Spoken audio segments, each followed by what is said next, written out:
بسم اللہ الرحمن الرحیم۔ دی لیجنڈز آف اسلام میں آپ سب دوستوں کو خوش آمدید۔ آج ہم حضور نبی اکرم صلی اللہ علیہ وآلہ وسلم کی تلواروں کے بارے میں بات کریں گے کہ کتنی تھیں، کہاں کہاں سے آئی تھیں اور احادیث میں ان کے بارے میں کیا ذکر ملتا ہے۔ اس سے پہلے آپ کو بتا دیں کہ یہ معلومات جن کتابوں سے اکٹھی کی گئی ہیں ان کا ریفرنس اس ویڈیو کے آخر میں دیا گیا ہے۔ تو آئیے چلتے ہیں اپنی ویڈیو کی طرف۔ سب سے پہلے احادیث میں حضور نبی اکرم صلی اللہ علیہ وآلہ وسلم کی تلواروں کا جو ذکر ملتا ہے اسے دیکھ لیتے ہیں۔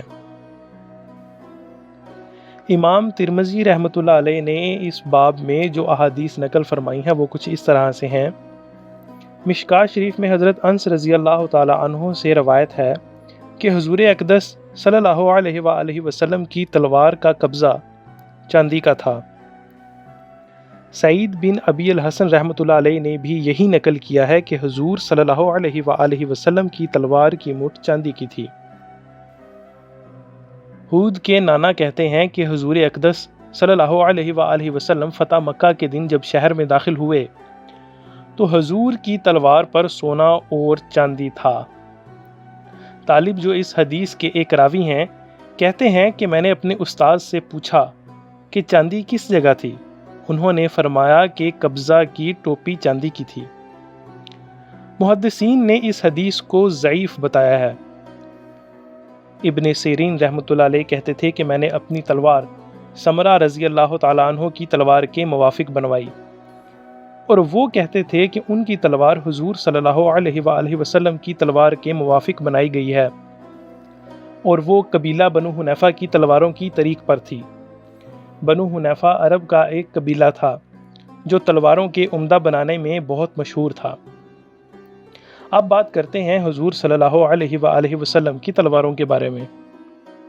حضور صلی اللہ علیہ وآلہ وسلم کی 9 تلواریں تھیں۔ عثور یا ماثور، یہ تلوار آپ کو والد کی طرف سے میراث میں ملی تھی، اس کو آپ مکے سے لائے تھے۔ غضب، حضرت سعد بن عبادہ رضی اللہ تعالی عنہ نے جنگ بدر میں جاتے وقت آپ صلی اللہ علیہ وآلہ وسلم کو پیش کی تھی۔ ذوالفقار، یہ غزوہ بدر میں غنیمت میں آئی تھی۔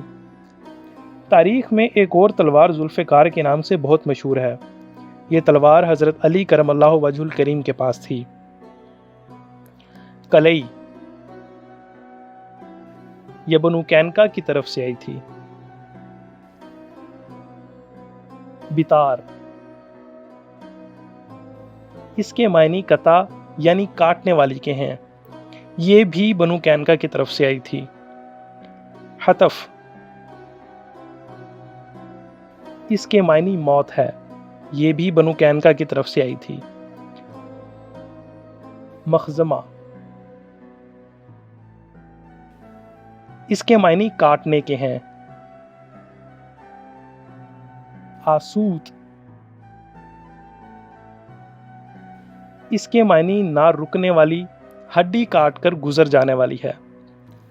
مخزمہ اور آسوت یہ دونوں تلواریں قبیلہ بنی طے کے مال غنیمت میں حضرت علی رضی اللہ تعالیٰ عنہ حضور نبی اکرم صلی اللہ علیہ وآلہ وسلم کے لیے لائے تھے۔ قضیب، اور ایک روایت میں ہے ممسوق،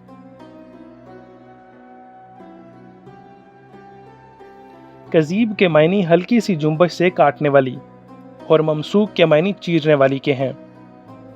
ایک اور جگہ پر آسود اور قضیب کی جگہ پر 2 اور نام ملتے ہیں۔ السمسامہ، یہ سیدنا عمر بن معدی کرب رضی اللہ تعالی عنہ کی طرف سے آپ کو دی گئی تھی۔ الرسوب، یہ قبیلہ طے کی طرف سے آئی تھی۔ یہ وہ تلواریں ہیں جو حضور نبی اکرم صلی اللہ علیہ وآلہ وسلم کے پاس رہیں اور حضور صلی اللہ علیہ وآلہ وسلم نے انہیں استعمال فرمایا۔ دی لیجنڈز آف اسلام سے آج اتنا ہی۔ ہمیں اجازت دیں، جلد ملتے ہیں اپنی اگلی ویڈیو میں۔ تب تک کے لیے اپنا بہت زیادہ خیال رکھیے گا اور ہمارے لیے دعا کرتے رہیے گا۔ اللہ حافظ۔